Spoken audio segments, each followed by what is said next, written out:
6 men walked into a warehouse near Heathrow Airport at 20 to 7 in the morning on the 26th of November, 1983. They did not break in. The door was opened for them from the inside by a security guard who worked there. They walked out with the largest robbery in the history of the world, and the 2 men who led it were in prison inside 13 months. They succeeded completely. That was the problem, because what they carried out of that building could not be spent. It could not be sold or banked or broken up without telling everybody exactly where it came from. The men who eventually solved that problem are a longer and darker story than the robbery. A police officer stabbed to death in a dark garden in 1985. A jeweler shot dead outside his own home in 2015. 8 people linked to this case, killed across 3 decades. This is the story of 3 tons of gold that nobody planned to steal. And what happened to the men who could not put it down? Because they came for cash.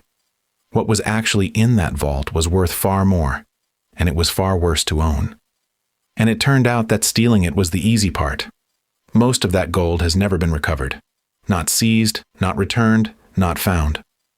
At the price of gold on the 27th of July 2026, the 3 tons they carried out of that warehouse would be worth about $394 million. Every year the price goes up, the robbery gets bigger. To understand how 6 men ended up holding something they could not sell, you have to start with a man who was late for work. His name was Anthony Black, and he was a security guard at Unit 7 on the Heathrow International Trading Estate in West London. He was also the brother-in-law of one of the 2 men who led the robbery. That is the entire security failure. Not a tunnel, not a safe cracker, not a clever device. A man on the inside who was related to the men outside. Black gave them impressions of the key to the main door. He gave them the security procedures. He told them what was inside and when. And on the morning of the 26th of November, he opened the door. They arrived in a stolen blue Ford Transit van. 6 men in balaclavas. The guards on duty were handcuffed. Hoods were put over their heads. By one account, one of them was struck on the head with a pistol. Then petrol was poured over them. This is the part of the story that gets remembered, and it is worth being precise about why it happened, because it was not part of the plan. The vault needed a combination, and the combination was split between men. The codes were changed regularly, and one of the guards, with petrol soaking through his clothes, could not remember his half of it. So one of the robbers held up a lit match. They got the combination, and when the vault opened, what was inside had nothing to do with cash. There were boxes. More than 70 ordinary cardboard boxes stacked on the floor. Inside them were 6,800 bars of gold bullion, 3 tons of it, 96,000 troy ounces. Nobody in that room had planned for this. 3 tons across 6,800 bars is about 440 grams each, not the great heavy ingots people imagine. Closer to a bag of sugar, and every one of those bars had to be picked up, carried, and set down again. They had arrived with a van sized for banknotes. Loading 3 tons of metal into it took them the better part of 2 hours. They were away by about 8:15, and the alarm went up around 15 minutes after that. Inside that van was 26 million pounds.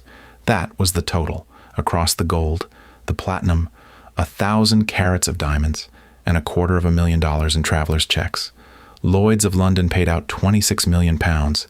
It was a record. And here is the number that makes this story different from every other robbery. 26 million pounds of banknotes is a storage problem. 26 million pounds of gold bullion is an identity problem. The gold belonged to Johnson Matthey, one of the largest bullion houses in the world. It was their metal, in their bars, and they knew exactly what had been taken. Turning up anywhere with a Brinks-Mat bar would not be selling gold. It would be a confession. So the gold had to stop being that gold. And that is the part nobody had thought about at 20 to 7 that morning, which leaves the question the whole rest of this story is an answer to. If you were holding 3 tons of the most closely watched metal in Britain, what would you actually do with it? The robbers were the easy part. Anthony Black had been late for work on the morning of the robbery. In an inside job, that is the kind of detail that does not survive contact with a serious investigation. Suspicion settled on him within days, and in early December, about a week after the raid, he confessed. He named the 2 men who led it. In December 1984, Mickey McAvoy and Brian Robinson were each sentenced to 25 years.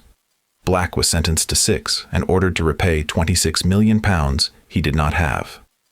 Just over a year after the largest robbery in the history of the world, the men who committed it were in prison. The gold was still out there, and it still could not be sold.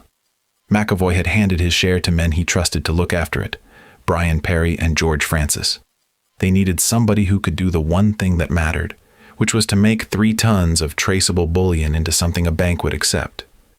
They found Kenneth Noy. Noy is the person this story turns on, so it is worth being clear about what he actually was. He was not a robber. He was not there on the 26th of November. He was a gold dealer who understood the one weakness in the metal. Gold does not remember where it came from once you melt it. He and Brian Reeder agreed terms at a squash club in Dartford. Between them, handling the gold brought in around 200,000 pounds, and then they built the machine. The front was a company in Bristol called Scadlin Limited, based in Bedminster. One of its directors was a jeweler and bullion dealer named John Palmer, and the furnace was on his premises. The method was this: you melt the stolen bars. Into the molten gold you add copper coins, mostly 2-pence pieces, and scrap jewelry, until the purity is no longer the purity of a Johnson Matthey bar. That is the whole trick, and it is worth understanding why it works. Pure bullion is suspicious. Nobody's grandmother has a bar of refinery pure gold in a drawer. But scrap, old jewelry, mixed alloys, inconsistent purity, scrap is ordinary. Scrap is boring. Scrap does not get questions. So 3 tons of the purest gold in Britain was deliberately made worse, so that it could pass as somebody's junk. And then you sell it, openly, to dealers, for bank transfers, at market price. Every solution created the next problem, and each one is worth watching. Melting it meant needing a furnace. A furnace meant needing somewhere to put it. 2 days after the robbery, a couple living near Bath saw a white-hot crucible glowing in a neighbor's garden hut, thought it might have something to do with the gold in the news, and told the police.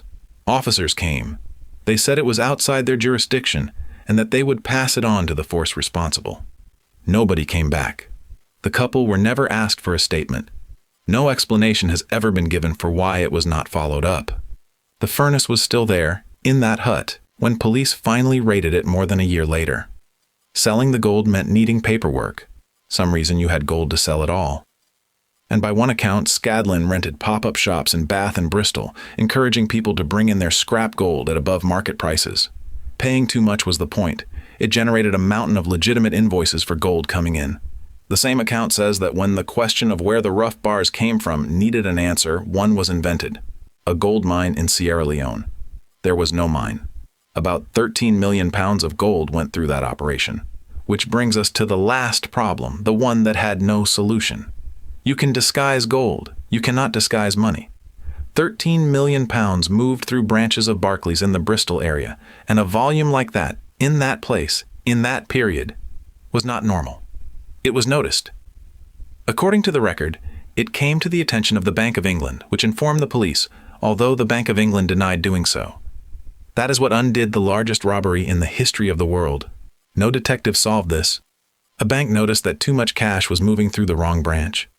Before the money trail played out, though, the story turned into something worse. In January 1985, police were watching Kenneth Noy's property. On the evening of Saturday the 26th, Brian Reeder was there with Noy and his wife. Outside in the dark, Detective Constable John Fordham was on the grounds in camouflage. The dog started barking. Fordham was stabbed 10 times. He died. Noy said he believed he was fighting off an intruder in his own garden. In December 1985, a jury accepted it, and he was acquitted of murder. He did not stay clear for long. When police searched his home, they found 11 gold bars from the robbery hidden there, not the 3 tons, just 11 bars. In 1986, Kenneth Noy was convicted of conspiracy to handle the Brinksmat gold and conspiracy to evade VAT, not of possessing those bars, of the arrangement around them. He was sentenced to 14 years, fined £500,000, and ordered to pay £200,000 in costs. The man who solved the gold problem was undone by the money problem. Once the metal became money, the money had to go somewhere, and this is where the robbery stops looking like a crime and starts looking like a business. A solicitor named Michael Relton moved it. Around £7.5 million went out through a numbered account at HSBC in Zurich. Then it came back into Britain as property, into the London docklands, into wharves along the river, in the years just before that land became some of the most valuable in the country. Stolen gold became riverside real estate. In July 1988, Relton was sentenced to 12 years. Another route ran through a Panamanian company called Fabarian, set up with the help of a firm called Mossack Fonseca. That name should be familiar. Mossack Fonseca is the firm at the center of the Panama Papers. That is how some of this money surfaced again in a document leak in 2016 now, 33 years after 6 men walked into a warehouse. In 1995, the High Court ordered Mickey McAvoy to pay back just over £27 million. He did not have it. He had given his share to other people to look after. That turned out to matter enormously. John Palmer was tried in 1987 and acquitted. He had been in Tenerife when the warehouse was robbed, and the jury accepted that he had not known what the gold was. He stayed in Tenerife. He built a timeshare business there, around 13 resorts, which defrauded at least 16,000 people before he was jailed for it in 2001. Police estimated his fortune at around £300 million. From here, the story stops being about gold and starts being about a list. 8 people linked to Brinks Matt were shot dead over the following 32 years. Charlie Wilson, the great train robbery treasurer, who had lost £3 million of laundered money, shot dead in Marbella in April 1990. Unsolved. A retired Spanish investigator said simply that they had tried everything and could not find enough evidence. Nick Whiting, an associate of Noyes, shot twice and stabbed the same year. 3 men were arrested. None was ever tried. Unsolved.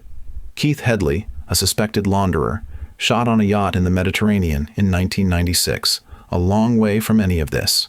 Unsolved. Solly Nahom, a jeweler in Hatton Garden, the gold trade itself, shot outside his own home in late 1998. Unsolved.